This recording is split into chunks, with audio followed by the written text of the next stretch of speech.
Vamos lá que o nosso vídeo hoje vai ser quente. Vou bater de frente com alguns inscritos, defendendo o ponto de vista do canal, tirar diversas dúvidas e com certeza vou agregar para você que é investidor intermediário, com análise diferenciada de ativos, inclusive fazendo diversas comparações. Vamos abordar diversas dúvidas como 60% em Banco do Brasil é arriscado? Haverá queda nos preços da ação? Itaú ou Itaúsa, qual o melhor para o longo prazo e por quê? Viés de ancoragem, muito cuidado com seu preço médio. Uma atualização de Jales Machado, comparando risco e retorno a longo prazo. Banco do Brasil ou Santander, qual deles paga mais dividendos nos preços atuais? Dividendo duplo da Ferbasa agora em dezembro, para você que é investidor da empresa não ficar de fora. Ações com potencial de crescimento a longo prazo, vou dar duas opções aqui para vocês estudarem e analisarem. Por fim, responder a dúvida do meu amigo Rabelo. Quem compra o BB Seguridade na faixa dos R$ 33,00 vai conseguir receber um dividend yield de 10% em 2025? Agora para você que é espectador recorrente e não é inscrito do canal, deixa de ser muquirana, arrebenta o botão de inscrição, vem fazer parte da nossa comunidade. Conteúdo diário e de qualidade para o seu crescimento como investidor. Bora pro vídeo. Aqui nós temos dois comentários do Banco do Brasil. Tem gente que tem 50% a 60% da posição no Banco do Brasil e não se importa com diversificação. Temos um outro questionamento falando que o Banco do Brasil teve aumento de lucro, as cotações estão abaixando por efeito manada do macro. Será que é exatamente isso que está acontecendo? Pessoal, sem dúvida o macro tem certo peso no desconto dos ativos, né? A gente vê a bolsa bem lateralizada, nós temos o risco fiscal, uma perspectiva de elevação da Selic ao longo do ano de 2025 e também uma inflação que ainda segue sob o controle do Banco Central. Então, de certa forma, o macro ele vai sim gerar um certo nível de desconto nos ativos.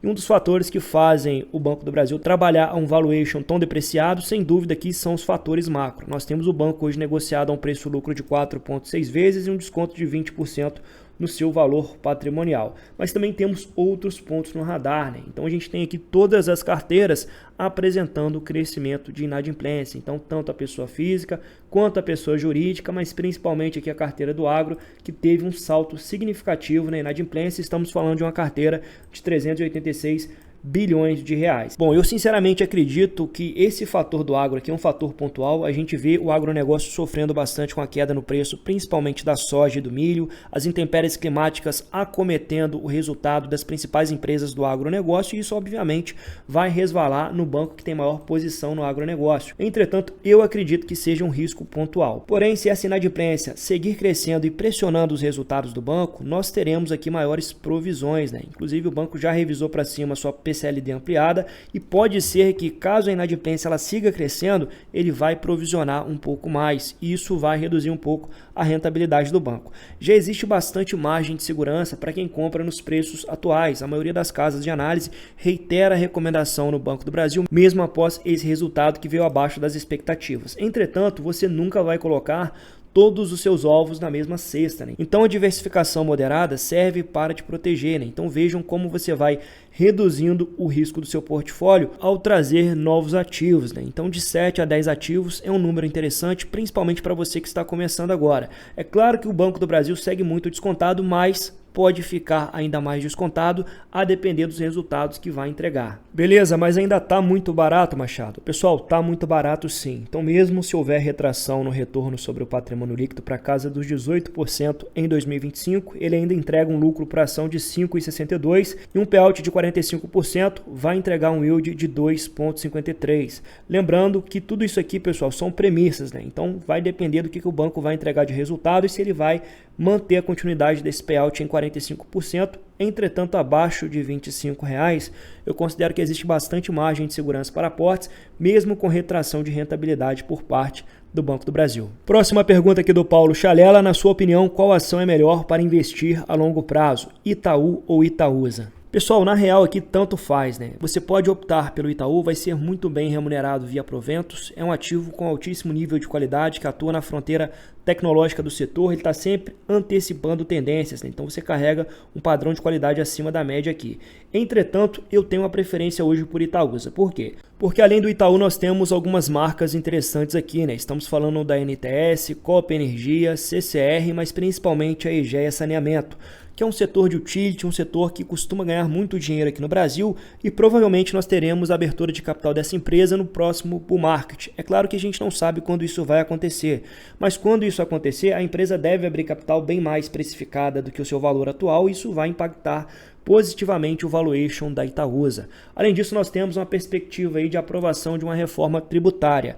Essa reforma vai reduzir a ineficiência tributária da holding. Atualmente, o desconto holding fica na casa dos 21% a 20% e com a aprovação dessa reforma tributária, o desconto justo considerado para a holding seria entre 6% e 7%, então mais um potencial de upside aqui para a Itaúsa.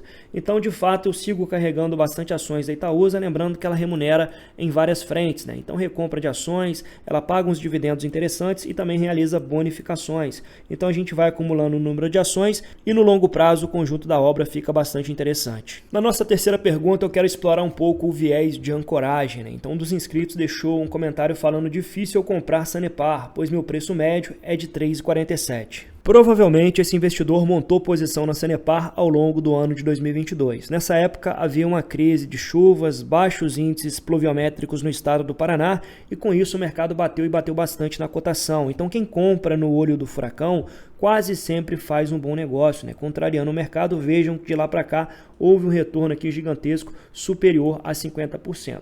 Porém, a gente tem que analisar também o contexto. Vejam que os lucros da Sanepar eles seguem crescendo e de 2022 para 2023 houve um crescimento aqui de quase 30% e tudo indica que o ano de 2024 também será bastante lucrativo. Olhando para os indicadores de valuation atual, a gente vê que a empresa segue muito descontada, pessoal. Um PL de 5,2 vezes e um P sobre VP de 0,78 e além disso temos os precatórios para entrar no caixa da companhia. Então toda essa conjuntura mostra uma ação muito descontada ainda, principalmente comprando ali abaixo de R$5, que eu considero um excelente preço para aportes. Outro ponto importante é que quando você compra uma ação com viés previdenciário, né, olhando lá para o longo prazo, para geração de renda passiva para sua aposentadoria, você vai ter que inevitavelmente elevar o seu preço médio na ação. Por quê? Porque os lucros vão crescendo e obviamente a cotação vai acompanhando esse crescimento de lucros. Então você vai fazer uma análise do momento, né, casando o valuation com os resultados e agora me parece que a Sanepar está muito descontada.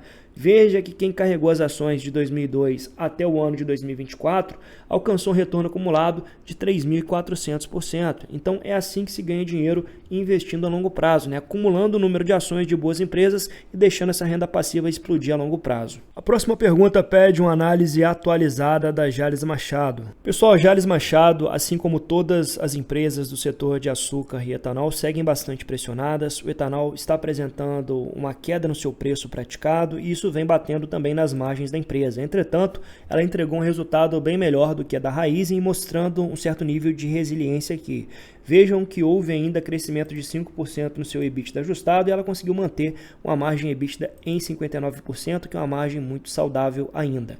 Muito cuidado ao olhar para o resultado líquido. Por quê? Porque essas empresas elas trabalham com sistema de hedge, né, protegendo os resultados. Vejam que agora ela estocou muito mais etanol, já que os preços não são favoráveis, então ela penaliza o resultado agora para ganhar muito mais lá na frente. Então, essa é a dinâmica cíclica do setor de etanol. Aqui nós temos a XP Investimentos, destacando que foi um trimestre sólido, embora não brilhante. Os analistas destacam a melhor perspectiva para a ação, porém tem poucos catalisadores para a ação no curto e médio prazo. Então vejam que os indicadores operacionais foram muito positivos, ganho de produtividade, eficiência na produção. Já os preços praticados do etanol seguem batendo um pouco nos resultados e nós tivemos também alguns problemas operacionais com a exportação do açúcar orgânico. Tudo isso contribuiu para um resultado um pouco pressionado, entretanto, acima das expectativas da XP para essa empresa, o que mostra mais uma vez um certo nível de resiliência para a Jalles Machado. Mas apesar de ser um setor mais complicado, eu enxergo a Jalles como uma empresa com grandes vantagens competitivas para o longo prazo.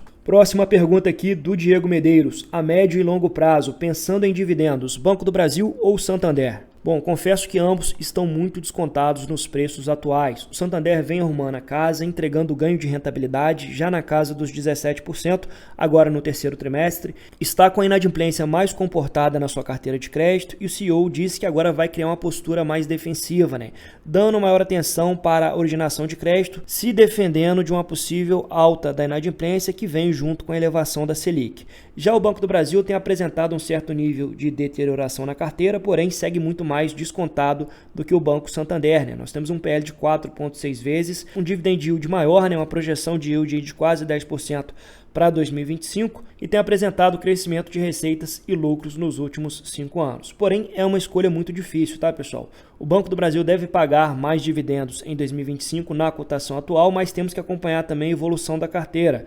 Já o Santander, ele segue mais diligente nesse controle de crédito. Então, vai muito do investidor. Atualmente eu tenho o Banco do Brasil na carteira, mas confesso que o Santander está entrando em preços muito atrativos sim. Aqui nós temos um comentário do J100, aumentei FESA 4 essa semana. Lembrando que ela deve anunciar ainda 2 proventos em dezembro. Então, ponto importante é que no mês de dezembro, historicamente, a Ferbasa anuncia 2 proventos, e costuma ser um dividendo bem acima da média. No ano passado ficou na casa dos 33 centavos, entretanto esse ano houve uma queda drástica nos lucros da companhia. Eu trabalharia com algo na casa dos 24 a 25 centavos, é um dividendo pequeno, mas também nós temos uma ação que custa apenas R$ 7,81. É uma empresa que eu tenho em carteira e pretendo aí reforçar também no médio prazo. Aqui nós temos o comentário do Luciano Gomes. Bom dia, Machado. Warren Buffett recentemente aconselhou comprarmos ações que nos próximos 30 anos terão demanda e crescimento. Em sua visão e experiência, nos indica algumas empresas de setores diferentes. Beleza, aqui eu vou citar o nome de 3 empresas que eu acredito que vão gerar um bom crescimento aí nos próximos anos. A primeira delas é a Neo Energia, ela tem adquirido novas subestações de transmissão, tem explorado muito bem, extraindo eficiência desses novos ativos. Quando você pega o release da empresa, todo trimestre ela está crescendo a energia injetada, a base de clientes e também a receita líquida. Isso mostra a pegada de crescimento orgânico. É claro que os lucros ainda estão pressionados pela alta alavancagem, mas eu acredito que a longo prazo é uma empresa que vai entregar assim, um forte crescimento da sua cotação juntamente com os resultados. A segunda empresa aqui é a Unifique. Pessoal, a Unifique é uma empresa de telecom, tem crescido tanto no serviço de banda larga e agora adquiriu 5G para a região do interior do Rio Grande do Sul. Então, normalmente ela cresce onde existe menor interesse dos grandes provedores, e tem feito um bom trabalho com crescimento orgânico e inorgânico. Isso se traduz num forte crescimento da sua receita. Então, cresce a uma taxa muito interessante. Eu acredito que, sendo uma small cap, também vai apresentar um forte crescimento aí nos próximos anos, realizando um excelente trabalho, entregando uma margem líquida bem grande aqui de 27% e um ROI de 23%.